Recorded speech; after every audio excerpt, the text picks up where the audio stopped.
Urban FM 104.5. Urban FM 104.5. Sur les 104.5 Urban FM, la station urbaine dans le Da Fresh Morning. René Ruth, le versus d'aujourd'hui. Qui contre qui? Le versus d'aujourd'hui, c'est la Maison Blanche contre l'Élysée. Là, tu as les soucis, je te jure. Ok, René Ruth. Vas-y. Regarde comment Mossele m'a regardé. Mossele, bonjour. Bonjour René Ruth. Ça va. Là, tu dis bonjour au compte de qui? Dans sa chronique. D'accord. Non, mais Mossele, c'est bon, tu peux dire bonjour à la Fresh de ma chronique. Non, je n'accepte pas. C'est pas toi qui décide. Oui, René Ruth. Donc édifice bâti entre 1792 et 1800, celui-ci se trouve aux États-Unis, plus précisément au 1600 Pennsylvanie Avenue. Donc connu à travers divers films en tant que résidence du président, il s'agit sans nul doute de l'un des monuments les plus importants des États-Unis. Et d'un autre côté, on a l'Élysée, donc avant de devenir le plus haut lieu du pouvoir exécutif, cette demeure construite entre 1718 et 1720 pour le comte d'Évreux a appartenu à de nombreux propriétaires. Ce n'est qu'en 1848 qu'elle devient la résidence du président de la République. Donc, concernant la Maison Blanche, pourquoi ce nom? Donc, c'est le palais présidentiel. C'était d'abord le palais présidentiel, ensuite le manoir présidentiel et après la guerre de 1812. Et avec les bombardements, l'incendie, il a fallu faire des rénovations. Et du coup, à un moment, ils ont mis la peinture blanche. Et d'où le nom qui est resté, la Maison Blanche. Et on a John Adams qui fut le premier président à résider dans le bâtiment à partir du 1er novembre 1800. Et pour l'Élysée aussi, c'était pas d'abord quand on l'a construit, ça c'était pas directement le palais présidentiel. Donc l'Élysée, c'est dans la mythologie, c'est la région en enfer là où les guerriers séjournent directement. Ah bon? Oui, ça, c'est dans la mythologie. Donc, c'est la région des enfers où séjournent après leur mort les héros et aussi les hommes vertueux. Donc, il s'appelait d'abord Hôtel Bourbon, ensuite Élysée Bourbon, puis l'Élysée Napoléon. Et c'est après la Révolution de 1848 qui devient la résidence du président. Et le premier, c'était Louis-Napoléon III. Donc, pour les superficies, les chiffres et habitations, donc pour la Maison Blanche, c'est 21 mètres de hauteur avec 5100 mètres carrés, 132 pièces officielles, parce qu'après il y a les pièces secrètes, les sous-sols et autres, 16 chambres, 35 salles de bain, 132 pièces, 35 salles, comme on a dit 35 salles de bain, on a des cours de tennis, un terrain de basket, une dizaine de bureaux, dont le bureau Oval. Il y a une série qui s'appelle Oval, je sais pas si tu as regardé ça. J'ai regardé quelques épisodes. Je t'ai dit, je suis pas trop fan des séries. Et la résidence exécutive où vit le président, on a la résidence exécutive, on a l'aile ouest et l'aile est, on a beaucoup entendu ça dans les films. Et pour l'Élysée, en chiffres et superficie, c'est 320 pendules, 2000 meubles précieux, la surface, on va dire, exploitée est située entre 11 700 mètres carrés et 11 179 mètres carrés. Donc 1000, c'est le nombre de courriers que reçoit l'Élysée par jour. Et le président, on va dire qu'il répond parfois à certains courriers, un peu comme la reine d'Angleterre. Donc, elle a un peu une petite obligation de répondre un peu aux habitants parce qu'on estime que c'est vrai que c'est la reine, mais après, on veut avoir de ses nouvelles. Donc, l'Élysée, c'est 365 pièces, c'est 11 mètres carrés, c'est 2 hectares de jardin, c'est 11 000 bouteilles de vin. C'est 300 2 hectares de jardin? Parce que c'est beaucoup.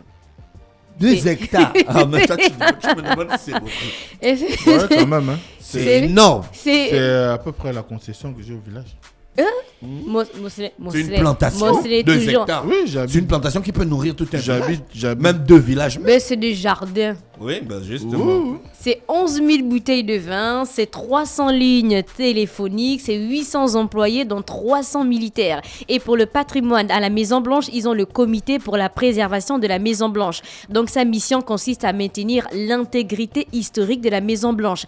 Et vu que chaque famille vient, à chaque fois, on a par exemple les Obama, lorsqu'ils vont arriver, ils vont vouloir faire refaire la décoration de chaque pièce. Ils ont la possibilité, ils ont même un budget, mais pour certaines salles d'État, en fait, ils doivent demander l'accord au comité, en fait. C'est le comité qui dit, par exemple, cette salle-là, vous ne pouvez pas décorer ça de telle façon parce que il y a il y a l'histoire même de la salle, il y a certains bureaux, il y a des objets assez précieux qui ne doivent pas être déplacés. Et du coup, la famille présidentielle doit demander l'autorisation au comité pour la préservation de la Maison Blanche pour pouvoir refaire la décoration de certains meubles. Et à l'Élysée, il y a l'Élysée célèbre, qui est célèbre aussi pour ses salons prestigieux qui regorgent, on va dire, certaines anecdotes historiques, notamment le salon d'argent où Napoléon Ier a signé son abdication après la défaite de Waterloo le 22 juin 1815. Et pour la sécurité, donc à la Maison Blanche, elle est accessible aux visiteurs. Tu as visité la Maison Blanche après? Non.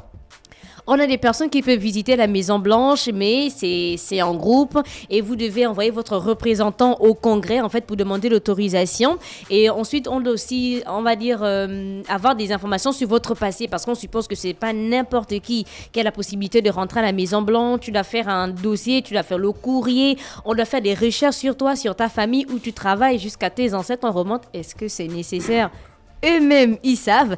Et donc, il y a une zone aussi spéciale de protection aérienne au-dessus de Washington qui protège aussi les autres bâtiments. Donc, la sécurité est assurée par le service secret et aussi l'unité State Park Police.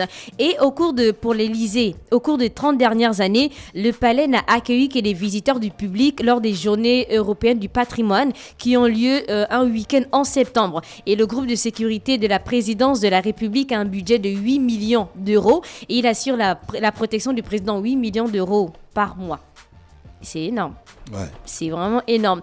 Et pour l'intrusion donc à la Maison Blanche en 1874, on a un hélicoptère de l'armée qui a été volé par un soldat qui a atterri sans autorisation sur la pelouse de la Maison Blanche.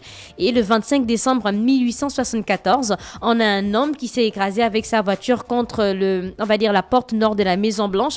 Il a pénétré les jardins et il s'est rendu après des négociations. Il a dit qu'il voulait visiter la Maison Blanche et il voulait rencontrer le président. Et pour l'Élysée, en 1874, sous la présidence de Giscard d'Estaing, on a Bernard L'Heureux qui a escaladé la grille du Coq, qui est située sur les Champs-Élysées. Il a passé tout le week-end dans le salon d'argent. Tout son week-end, donc vendredi. Et c'est dimanche seulement qu'on l'a fait sortir. Directement.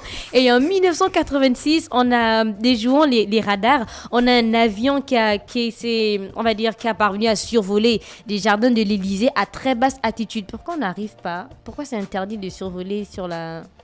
J'en sais rien, René Ruth. Je ne suis pas un homme de la sécurité.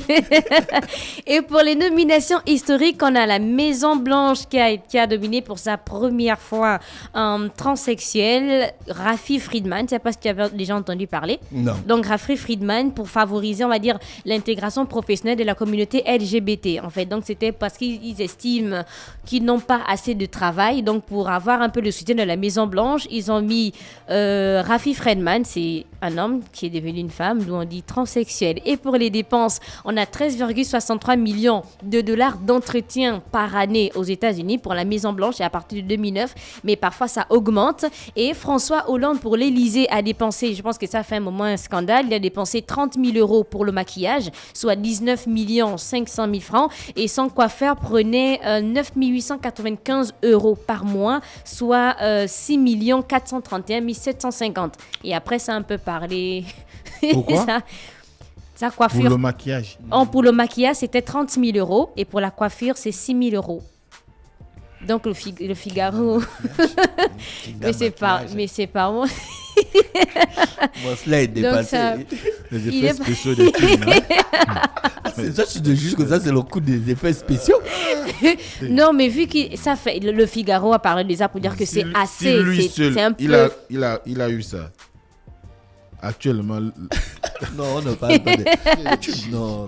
Donc Sarkozy, il a dépensé 8 000 euros par mois aussi en maquillage, soit 5 200 000 euros, francs CFA. J'imagine que c'est peut-être des massages. Hein, mais non, c'était pour le maquillage. Oui, vu qu'il doit sortir et quand il fait des cérémonies, on doit le maquiller. Il doit passer à la télévision. Et c'était tout pour le versus du jour, la Maison Blanche, l'Élysée. Est-ce que toi, si on te demande de visiter en fait entre la Maison Blanche et l'Élysée? L'Élysée. Pourquoi? Parce que j'aime l'histoire de France. Simplement. Ah, c'est toi, Louis XIV. C'est moi, Louis XIV, je t'avais déjà dit ça. Oui, c'est toi. Moncelet, en tant que prof l'histoire. Si on te demande de visiter, par exemple, et ensuite donner peut-être un cours, tu vas choisir la Maison Blanche ou l'Élysée? Je crois la Maison Blanche. Pourquoi? À cause du prestige des présidents américains. Ah ouais. Parce ça, que c'est vrai, ça. historiquement, les présidents américains ont toujours eu un prêt. D'ailleurs, même le locataire de l'Élysée veut visiter la Maison Blanche. Oh non, non. Ok, Ah bah bref. oui. Non, Ah non, bah je si. n'ai pas contesté. Ah bah si.